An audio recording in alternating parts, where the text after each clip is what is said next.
What makes a good football manager? Getting the right players? Yes! No way! Yes! Come on! Decision making? Are you sure? Wheeling and dealing? Nah. Relying on star players. Listen, don't let me down, you know. At the end of the day, it's about getting results, man. Yes! Listen, this player's on a madness. Open packs, collect players, pick your team and crush the competition. You think you got what it takes? This is next level fantasy football. Ultimate Fan. Build your legacy. Download the app today at ultimatefan.com. I'm killing it. Hello, welcome back to episode 6 of the Ultimate Fan Fix, brought to you in association with Ultimate Fan and presented by the Personal Barber Shaving Club.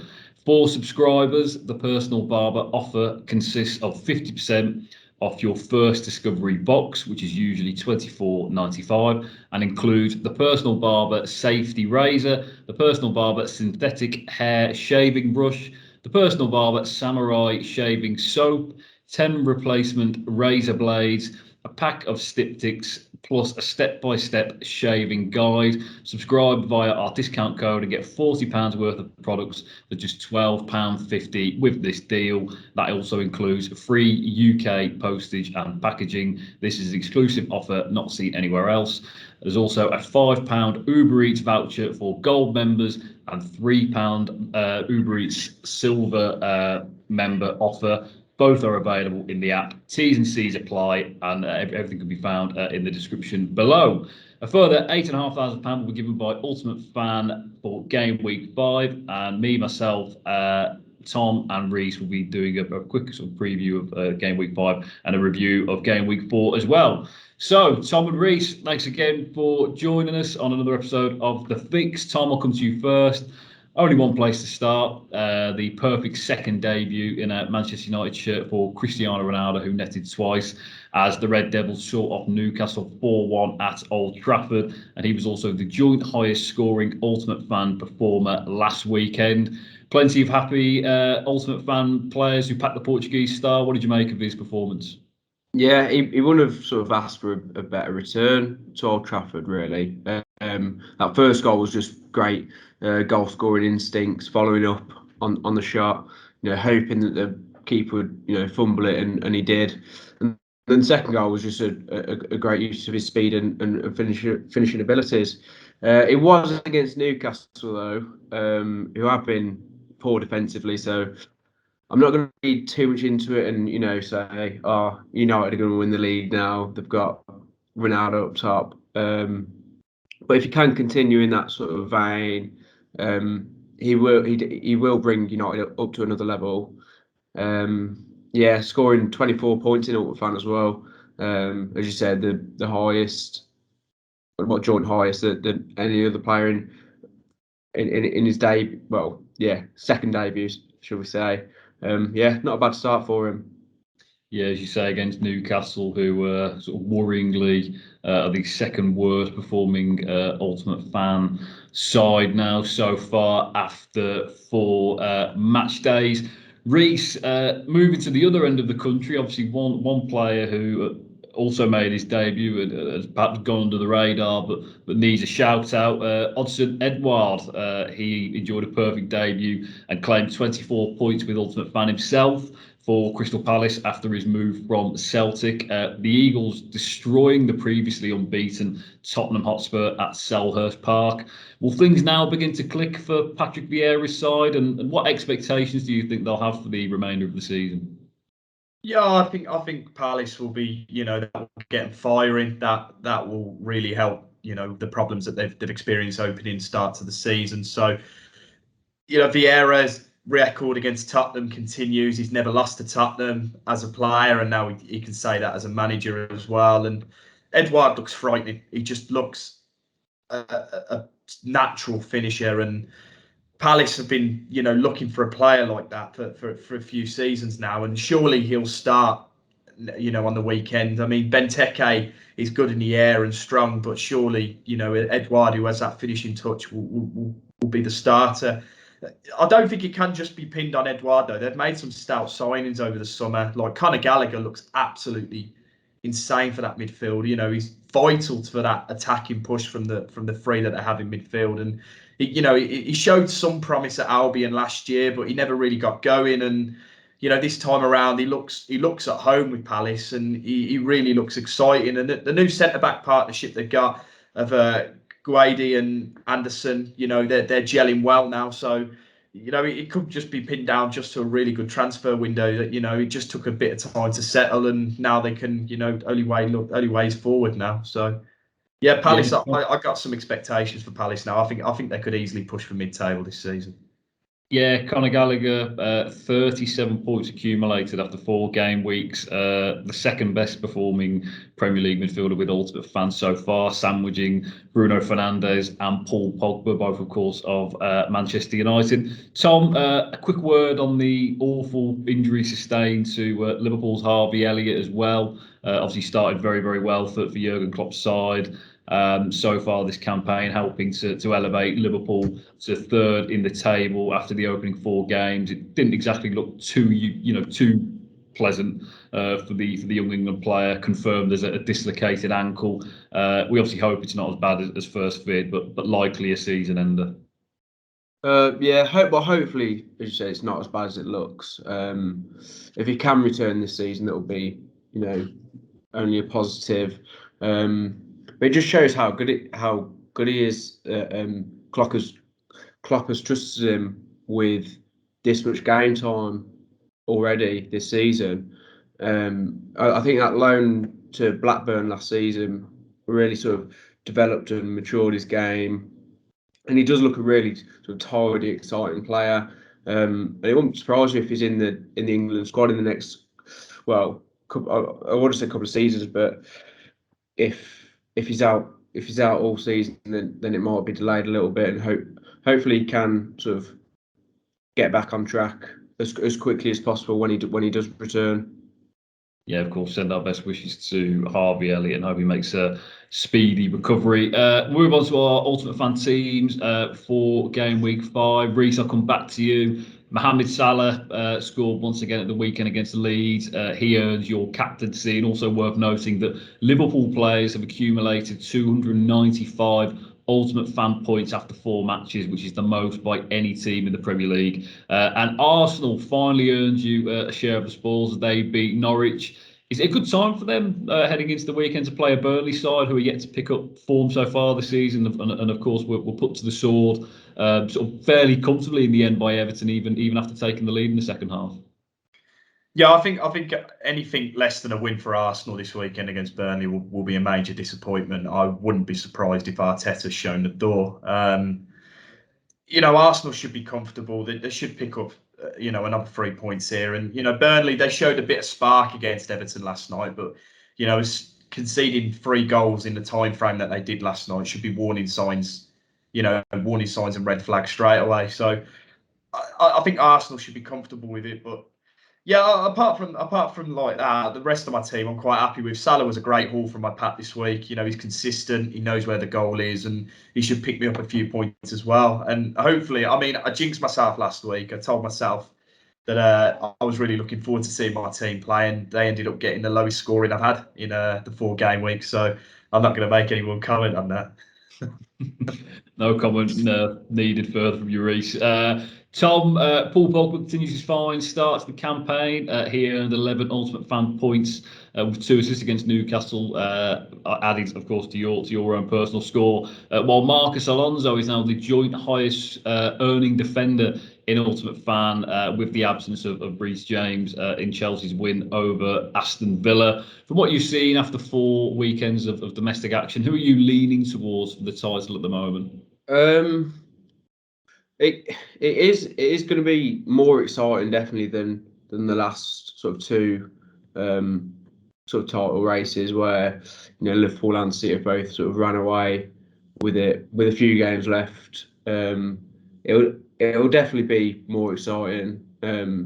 from what we've seen so far. I mean, I think all four teams could sort of challenge. You've got City, who are probably favourites after dominating last season, but they never managed to get that striker in that they wanted, which could hinder them. It hasn't really so far, but it's a long old season. Chelsea did get that striker though, in Romelu Lukaku, who's started really well. They look really good under Tuchel. The very well drilled team, and they've come on leaps and bounds since sacking Frank Lampard and bringing Tuchel in. And if City don't win it, I think Chelsea would be my favourites. Then you still have United and Liverpool, who they'll be up there. Whether they give a strong challenge for it is another sort of question. But with United, with Ronaldo and Varane, they've brought in winners, and that'll be a massive boost for them. Then you've got Liverpool, who they haven't really invested in the team that won the league, but they have started well, and if they carry on in that way, then they could well challenge for it. But I'm going to say Chelsea. I'm going to go for Chelsea to win the league, or yeah, I'll go for Chelsea. It'll be close between Chelsea and City anyway. Yeah, Chelsea. Lukaku was obviously the player alongside Eduardo and Ronaldo, who was the best performing attacker with 24 points after scoring 2 goals against Villa. Strong team for you, Tom. I've actually swapped out Tottenham Hotspur after their defeat to Crystal Palace.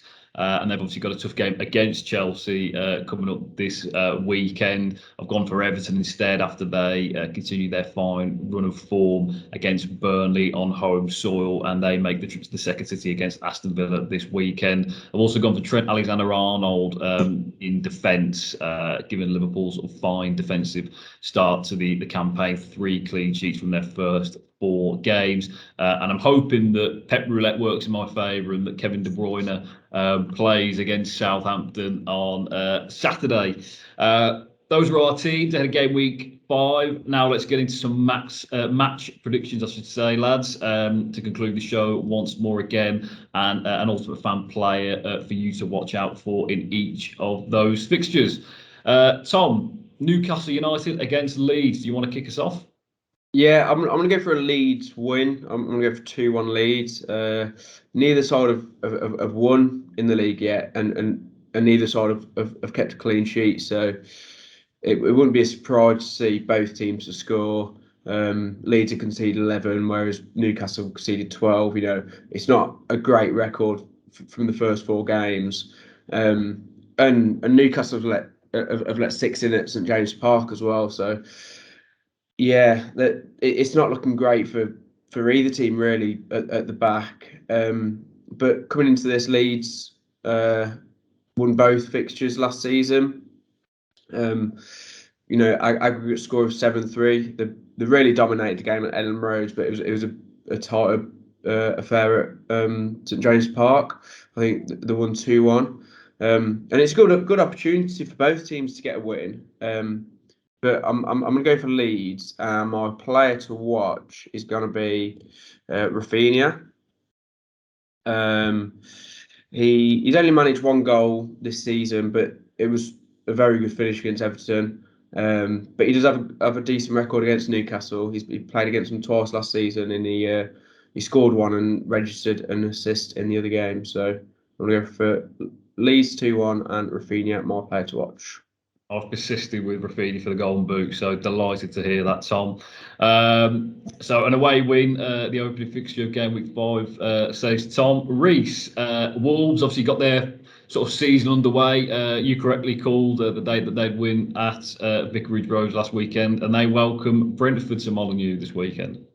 Yeah, and I think the wins will continue for Wolves. I mean, it was coming. They've had 71 shots in 4 games, which is an incredible total, and still not to pick up any points after so many. And then to get the win, it's mostly deserved. I mean, they've had 99 shots in 5 games, which just shows their attacking prowess. They had 28 shots in their single League Cup game, which I just think is an incredible total. Brentford, they suffered late heartbreak to Brighton. They just need to take the chances. They had several several moments where they could have easily gone into the lead and they just couldn't find the net, and it came back and haunted them. So I'm going to go with a 2-0 Wolves win here. And again, I'm going to persist with my player to watch is Trincao. He's such an exciting little winger, and he's young. He's got some promise. He's had 7 shots on target in 4 games. The goal is coming. It's just a matter of time now. So I think he could get the goal this weekend. Trincao once again for Reece and a home win this time around. I've been left with Norwich City against Watford at Carrow Road, a meeting between the top 2 from the Championship last season. Watford have won the last 4 meetings with the Canaries and have won 5 of the previous 6. There hasn't been a draw in this fixture in the last 9 renewals. Both sides have scored just 4 goals between them in the opening 4 game week. So a low scoring contest looks highly likely here, although knowing my luck, it will go and be 5-5 now. It could be worth siding with Jeremy Ngakia, given Norwich's weakness at defending down the wing, and the young right back is my selection to hopefully keep a clean sheet here for the Hornets. I'm backing them to do the business. I'm going to go for a 1-0 win for Watford against Norwich, who of course have endured a very, very difficult start to the season, playing some high quality teams. But I've just got a feeling that Watford, given their run of form and the recent record against Daniel Farke's side, that they could be the ones to side with here. Burnley against Arsenal. Tom, we've sort of alluded to this fixture already. What's your thoughts as Mikel Arteta's men head to Turf Moor? Yeah, Burnley are another one of those teams that are still after their first win, and Arsenal got theirs at the weekend. Narrowly beating Norwich, 1-0. It could be a bit of a banana skin for Arsenal, but as Reece alluded to, that defensively they look quite poor on Monday. Conceded 3 goals in 6 minutes. They had a really bad home record last season as well, with just 4 wins and 9 losses and 6 draws. However, I think it's quite unfair to look at that season. So the season prior to that, when fans were there, they won 8 games and drew 4 and lost 7. So it's a much better record. And in that same season, Arsenal only won 4 on the road. And Burnley are also unbeaten in their last 3 against Arsenal with 2 wins and a draw. So it wouldn't surprise me if they got something out of this game. So I'm going to go for a 1-1 draw with Aubameyang, the player to watch. He scored Arsenal's winner at the weekend. He scored 2 in the fixtures against Burnley last season. However, one of them was an own goal. So Arsenal fans will be hoping that doesn't happen this weekend. But he scored more against Burnley than he has any other English team, with 8 goals in 7 games, which is an incredible record. So yeah, I'm going to go a draw, with Aubameyang, the player to watch. Share of the spoils in Lancashire it is. Moving on to the champions, Reece. They welcome Southampton to the Etihad Stadium. Do you see another comfortable afternoon's work on home soil for Pep Guardiola's men? Yeah, it should be pretty straightforward for City. I'd be pretty surprised if they didn't win it. They've scored 11 goals in the last 3 games, and 2 of them are 5-0 wins at home.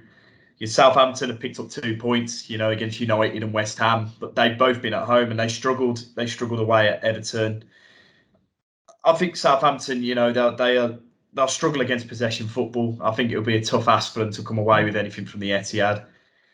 Result-wise, I think it could be 3 or 4 goals in this. I'm going to go 4-0 Man City. My player to watch, and hopefully he will return, will be Kevin De Bruyne. He's had 11 goal contributions in 9 games against the Saints. So I think he could have a good afternoon if he manages to force his way back into the team. Yeah, Bernardo Silva, of course, who scored the winner against Leicester City on the weekend. He's now alongside Jack Grealish as Manchester City's best performing midfielder after 4 game weeks as well. But Kevin De Bruyne is the man to watch for Reece. Liverpool against Crystal Palace, the next fixture. Despite Palace having a good record against Anfield in the early part of the last decade, it's now 8 straight wins for Liverpool in this fixture. They scored 9 goals in total against the Eagles last season, which included a 7-0 win at Selhurst Park. This, of course, takes place at Anfield. And while Patrick Vieira may now be hoping that his side can make it 4 on the bounce unbeaten, I really do struggle to see anything else here other than a Liverpool win. And Sadio Mane is my selection to maintain his fine record against the side from South London, scoring 3 goals against the men from the capital last year. And he'll be thriving, of course, after that late goal, which sealed victory for Liverpool in dominant fashion against Leeds on Sunday afternoon. Tom, you'll be delighted, or I don't know whether you'd be delighted to hear that I've given you an Aston Villa fixture here. Normally try and avoid it in case we get a little bit of bias, but it is Villa against Everton. I'm asking a prediction player to watch for you heading into this weekend. I'm assuming you're going to the game as well? No, I'm away this weekend, so of course, yeah. Having to give my season ticket away for that game.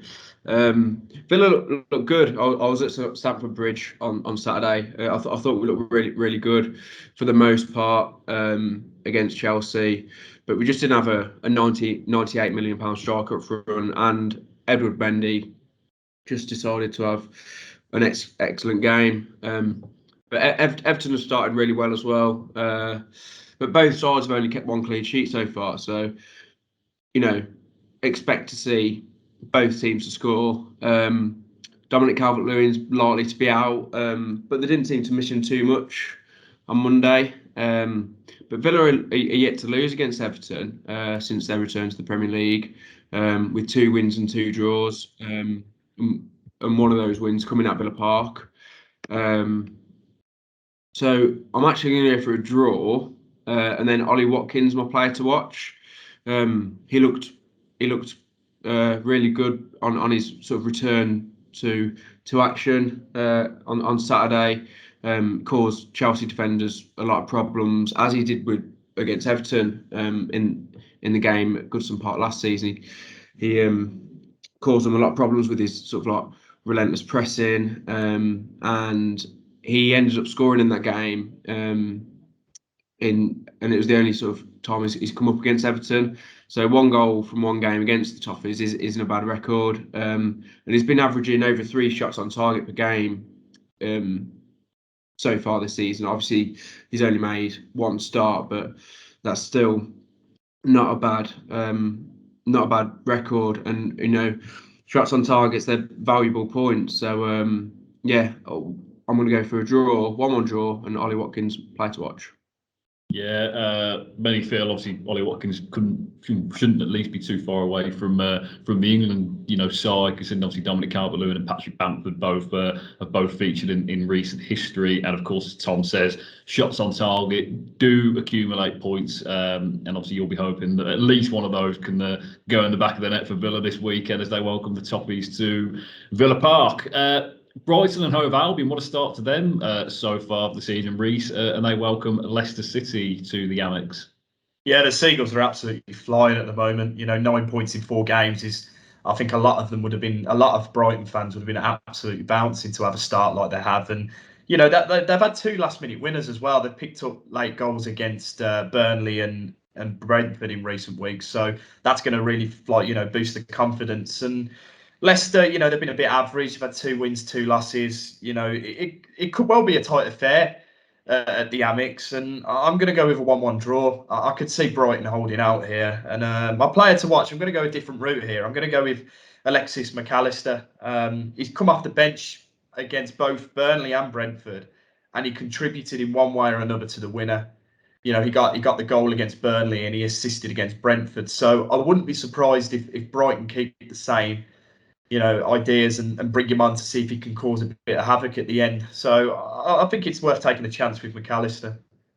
Yeah, very, very left field selection there, Reece, but I'm sure plenty of Ultimate fan players will take note of that. West Ham against Manchester United is next fixture for me. Starman Mikel Antonio, of course, will miss the fixture. A big blow for the Hammers, given his fantastic start to the campaign. West Ham, of course, failed to score for the first time this season at the weekend against Southampton. United, meanwhile, are thriving. The return of Cristiano Ronaldo against Newcastle couldn't have gone much better. They've lost 3 of the last 5 meetings between the two sides in East London, including twice at the London Stadium. But they won convincingly here last season. And this is a different Manchester United side, I believe, to the days of Jose Mourinho and Louis van Gaal. The Red Devils have been far from perfect defensively so far, but they've kept back-to-back clean sheets against David Moyes' men in the last 2 meetings. And I'm going to go for Luke Shaw here as the player to watch after his assist against Newcastle at the weekend. And we're going to go for a 2-0 away win. The last game of game week 5, Tom, and I'm coming to you. It's another heavyweight clash, this time in London once again. Spurs against Chelsea. Yeah, I mean, Spurs started really well, didn't they? But they look poor against Palace even before the Tanganga red card. And whereas Chelsea, they didn't really play to their best, but they still won 3-0, which is a sign of a very good team. Both sides have kept 3 clean sheets each, but Spurs have only managed to score 3 goals so far this season, winning each of their games 1-0, whereas Chelsea have found the net on 9 occasions. And Chelsea have a very good record against Spurs, are unbeaten in their last 6 games against them, winning 5. And they went to the Tottenham Hotspur Stadium last season and won 1-0 away in February, and it wouldn't be a surprise to see them win again. So I'm going to go for a Chelsea 2-0 win, and then Romelu Lukaku as the player to watch. He scored 2 from 2 shots on target at the weekend. You know, he was very clinical. He's now got 3 goals from 3 games in the league, but he has only managed 3 goal contributions in his last 6 against Spurs. But he does look a level above from the play we've seen before his move to Inter Milan a few seasons ago. So yeah, Chelsea 2-0 win, Lukaku, man to watch. Yeah, plenty of players will be giving Lukaku their golden boot or captaincy, no doubt, this weekend. Obviously, make sure to keep an eye out for myself, Tom, and Reese's in-depth look at Ultimate Fan teams, players across all positions, defence, midfield and attack, the best performing players from game week 4, which will hopefully help you select your sides ahead of this week's upcoming action. And of course, our weekend banker feature once again on Friday are players who we believe should be earning your captaincy and golden boot cards before Saturday's fixture. Tom and Reese, once again, thank you for your time. Obviously, good luck with your Ultimate Fan sides for game week 5, and we look forward to catching up with you next week. Cheers. Thanks for having me.